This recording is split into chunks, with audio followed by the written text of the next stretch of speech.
Hello everyone, Denise Carpenter from lotuswings.ca here, and today we're going to continue on with the playlist Conversations with Denise. And today I am joined by Moe Rosteius of Momentous Reiki. Moe has been here at Lotus Wings for how many years now? 2, 3? Almost 3. Almost 3. And she has absolutely blossomed her practice while here. So she's expanding and expanded to Animal Reiki.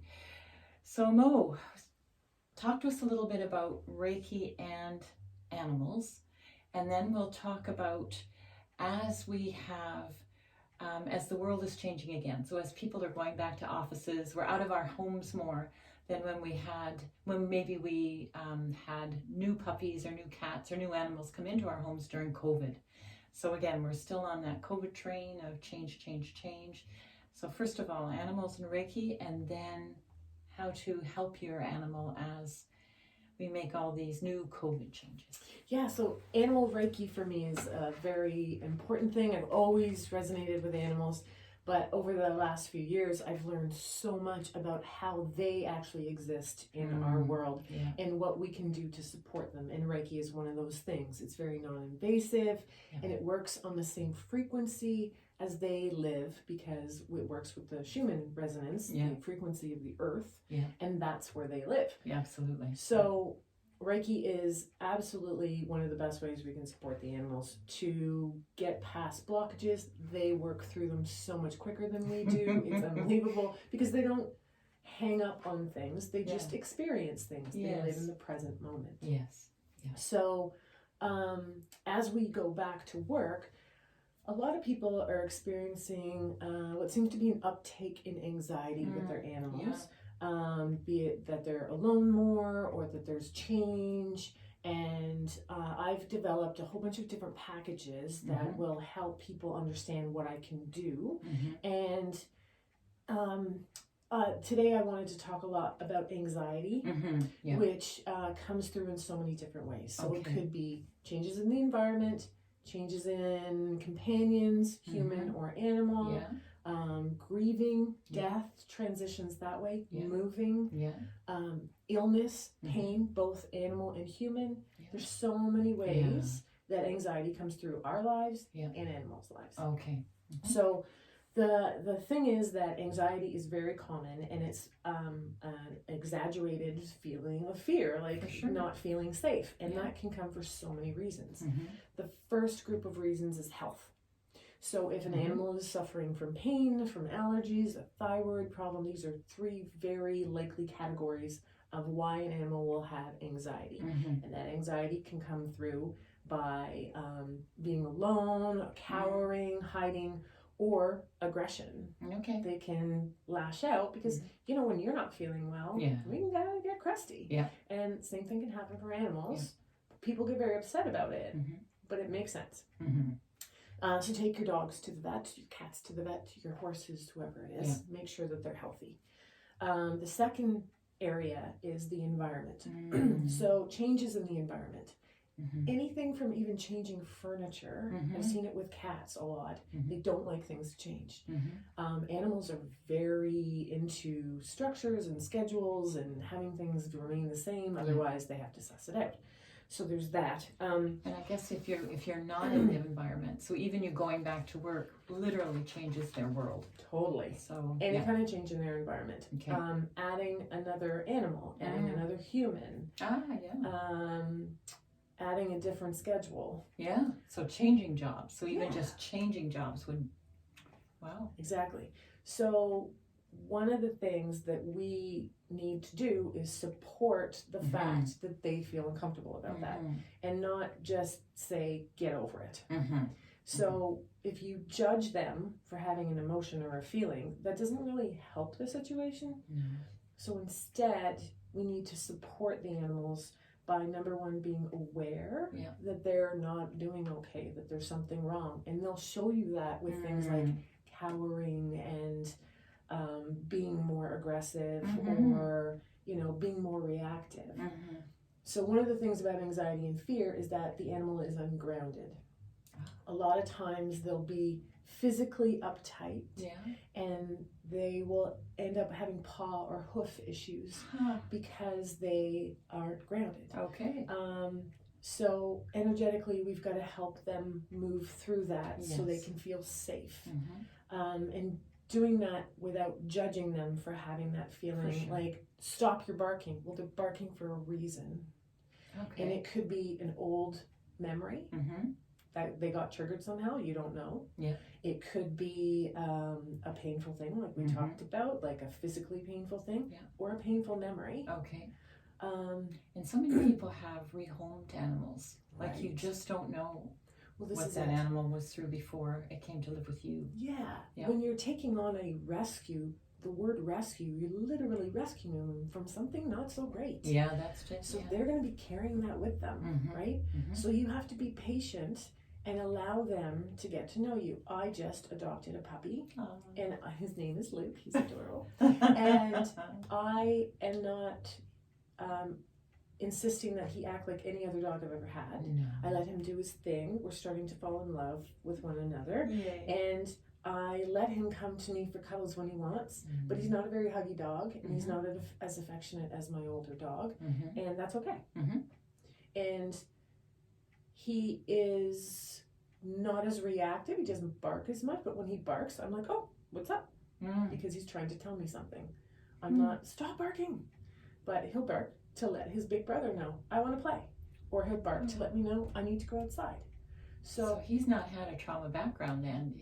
Well, he did come from, he's what they call a Manitoba mutt, Okay. and apparently all of his siblings had passed away. Okay. I was just And- thinking he's only lived with you, so he doesn't have all of Yeah. that other, but he does. He does, and at how old?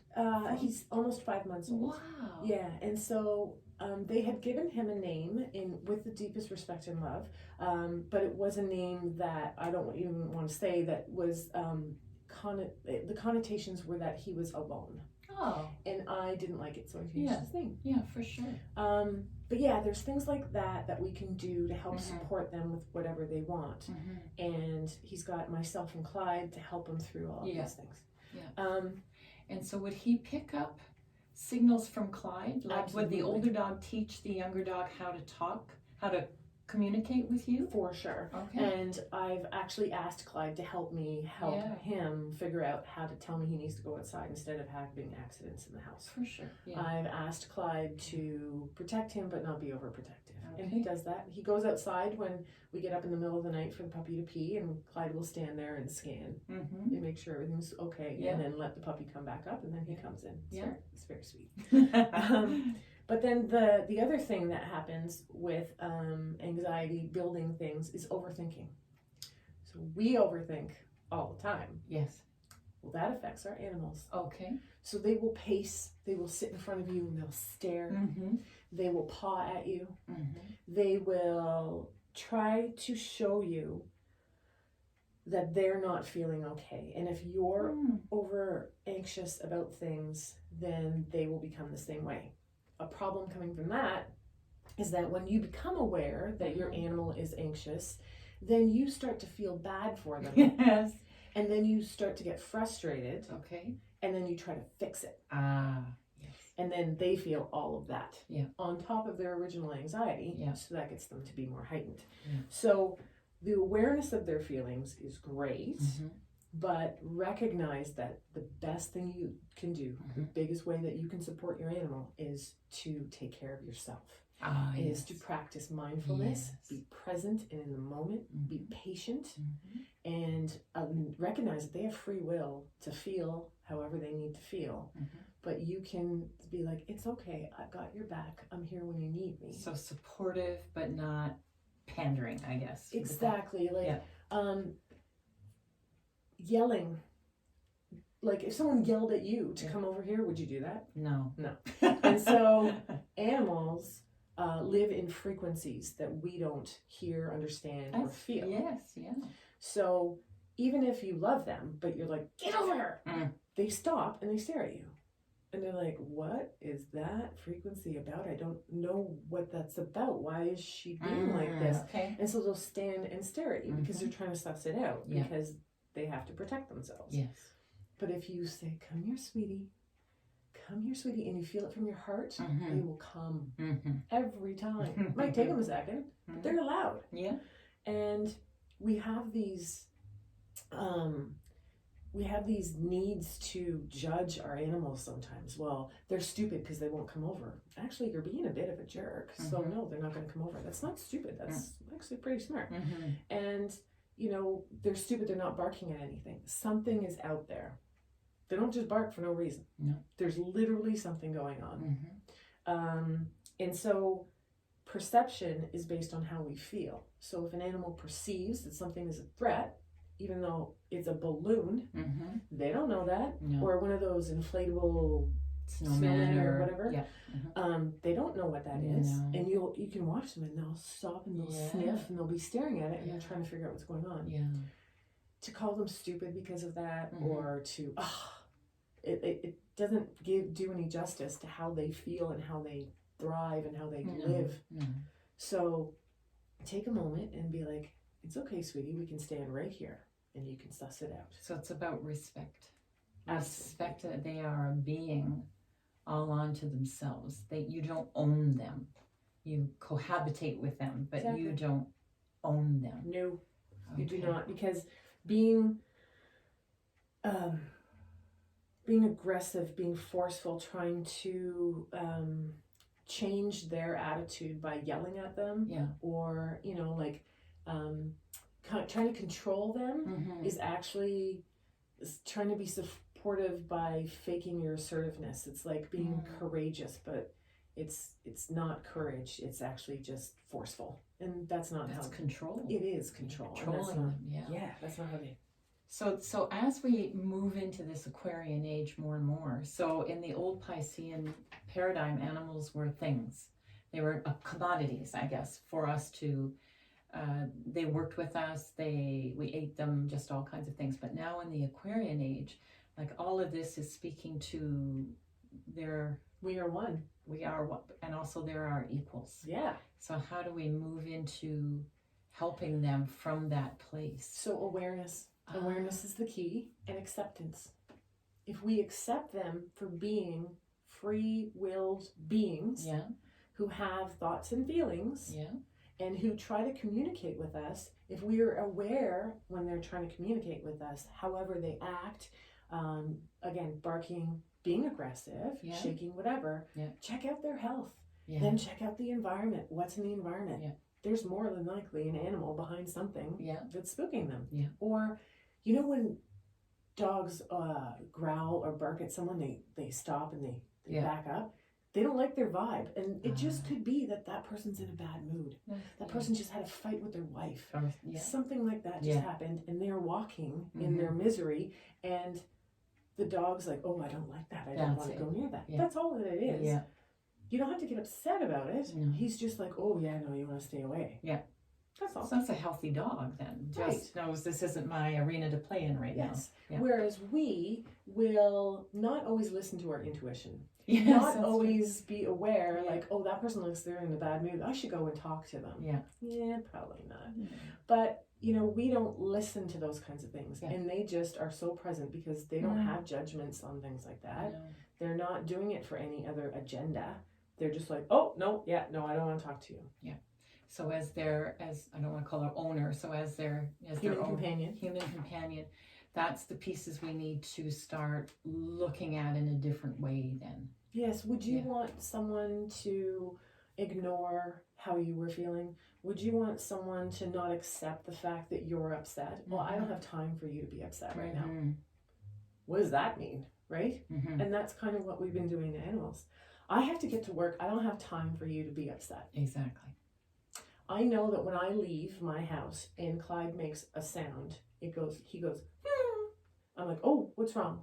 So then I'll walk around the house, and often I'll find I've left something on. I didn't give him enough water. I didn't lock a door. Wonderful. Yeah, because so I he knows. He knows. Or he's not well. Yeah. And I'll come home and there will have been an accident. Okay. Or he's just, he'll let me know. But I'm aware and I pay attention and I trust him, and he appreciates it because I check. And do you get those same things back from him?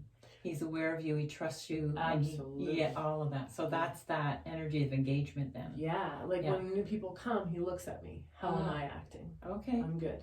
Okay. I still want you to sit, but I'm good. Yeah. And he'll bark a couple of barks at someone. And I'm like, they're okay. It's Uncle Eric or whoever it is. And then he's like, oh. And then he's fine. But I also do a thing, because he's very protective, where if you come to my house, we meet you outside, you look at me. His job is to protect me, the house, him. So he has to suss you out before you get to come in the house. And eye contact for him is very aggressive, so he doesn't like it. So you keep eye contact with me. We move closer and closer. When I feel him shift, I give you treats to give him. You go inside my house, he follows. Everything's fine. Yeah. And I honor the fact that he feels that his job is to protect me in the house. It's a beautiful thing. And he honors the fact that I honor that. Yes. So we get along very well. Yeah. And I can say, hey, and that's the end of it. Okay. So he trusts that in you too. Yes. Okay. Absolutely. Perfect. So yeah, the overthinking that we do directly affects them. So the best things we can do is to be more mindful and peaceful, to have physical movement in our lives, to show them patience and resist forcing things upon them or forcing them to do things. Like when they're scared, find a safe space, let it be their space. Focus on the positive things, not like, oh my God, my dog is barking again. And it's like, oh, he's barking.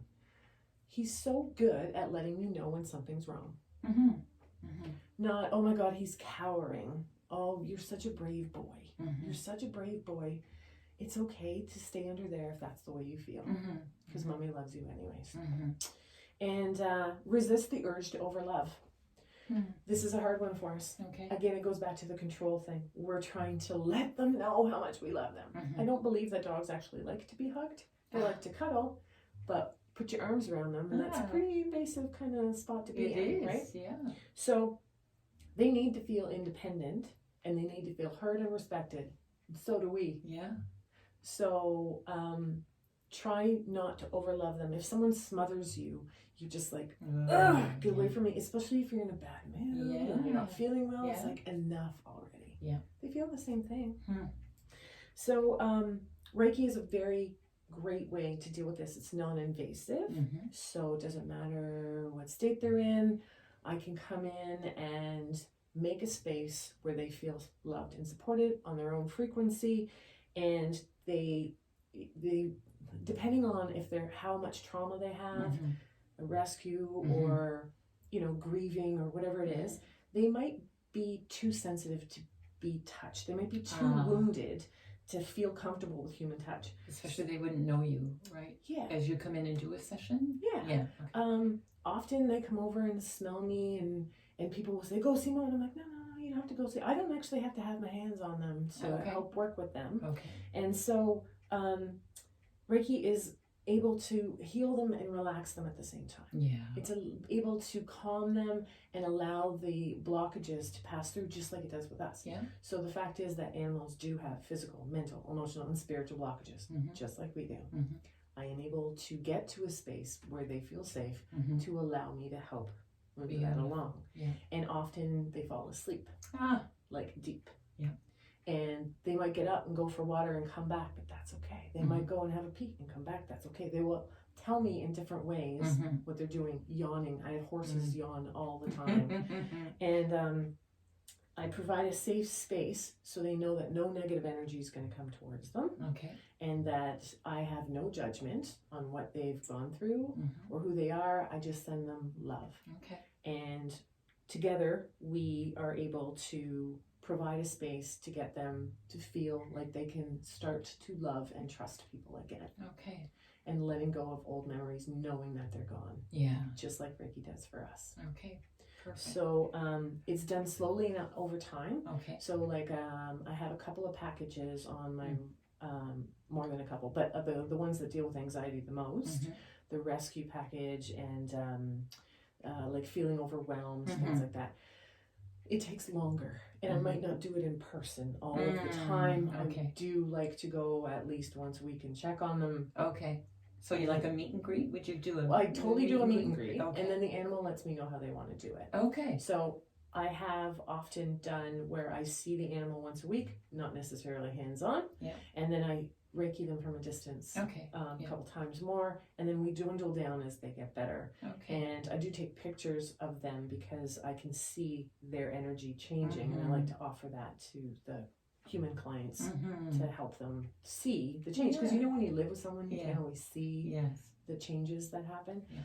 So, I've got a lot more that I offer: email support, curated resources, things like Bach flower remedies is something that I feel strongly about with helping animals, and it helps them find their safe space and feel comfortable. Okay, so if people wanted to get a hold of you, how would they do that? Well, you can go onto my website, which is www.momentusreiki, MOMENTOUS Reiki, REIKI @.ca, and my Gmail is the same, momentusreiki @gmail.com, and you can also contact me by phone, text, or call 613-818-5108. And even if you're just curious and you want to have some more information, I have a lot of stuff on my website that'll help you out. But if you have any questions, absolutely give me a call. I can talk to you about lots of things that we can help and support you and your animal companion. Oh, I also do tandem sessions as well. So if the human's going through a lot of stuff and they feel like they might need to release them too, I have a package that is an hour for each, up to an hour for each, for one animal and a person. That sounds especially as it's all the change that's happening in the world right now. That's just sounds like a great idea. To do them both together. And I've had it work quite a few times where everyone feels pretty good releases, and it's a way for you to feel more connected to your animal too. Absolutely, right? It's about being on the same vibe for real, the same frequency actually. Wonderful. Wonderful. Well, thank you for coming in today. As always, I am amazed at the growth and the new teachings that you help us explore and tune into, and then start to use as tools to help ourselves and to help we don't call them pets anymore. What do we call them? Animal companions. Animal companions. So thank you for coming in, Moe. Thank you for having me. If you found this helpful, please like and subscribe to my channel. If you'd like notifications of more videos, please tap on the bell. Denise Carpenter from lotuswings.ca, wishing you a great day. Thank you again, Moe, for coming in. Thanks for having me. And namaste. Namaste.